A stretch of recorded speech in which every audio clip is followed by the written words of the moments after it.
decided on Ilia Topuria and Justin Gaethje of getting that honor of main eventing this, historic event? Yeah, so basically what we did is the matchmakers went out and put together, started talking to everybody, seeing what fights were possible, and then came back to me, and I chose the card.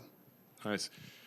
Interim title fight at heavyweight with Alex Bejera and Cyril Gahn. I guess reading into that, does that mean there's really no update on when Tom Aspinall will be back? And have you checked in with Eddie Hearn, I guess, an update? Yeah, Tom, obviously won't be ready for the White House fight, so that's why it's an interim title fight. Nice. Can you share with us what the fight was that fell out? That's not important. Fair enough. Last thing I want to ask you, again, today there were some weird reports of betting irregularities around Michael Johnson and Drew Dober. Yeah. Obviously, the fight happened, so it wasn't concerning, but was there legitimacy to this again? Did this happen again? Zero. Zero. And a weird post that somebody posted that a kid was kidnapped and some crazy shit, all bullshit. Dana, you talked about you don't want to say what fight fell out, which is fair enough, but there is obviously... Well, there's weird circumstances around it that we probably shouldn't talk about. Okay. There is speculation, of course, that it's Jon Jones. No, right? it's not. Was Jon Ever, which I told you guys 100,000 times, was Jon Jones even remotely in my mind to fight at the White House. I wouldn't. First of all, I've told you why I wouldn't do it.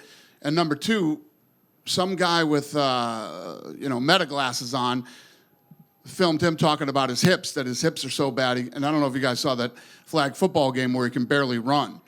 Jon Jones he retired because of his hips. He's got arthritis in his hips. Apparently he's been, doctors say he should have hip replacement. So, okay. Add that on top of all the other reasons that I wouldn't. The Jon Jones thing is bullshit. Okay. I'm not saying they weren't talking to Jon Jones and that Jon Jones wasn't interested in the fight. And what was even crazier is Jon Jones came out and was like, I'm in negotiations right now for the White House fight, after I had already sent a text to his lawyer saying, never going to happen ever.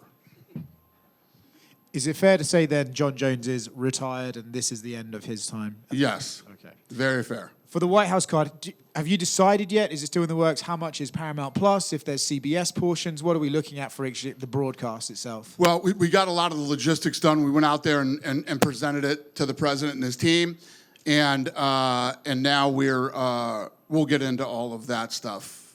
Still so much work to do for this fight. Literally, Craig Borsari, head of production, this is all he works on now. Nothing else till it's over.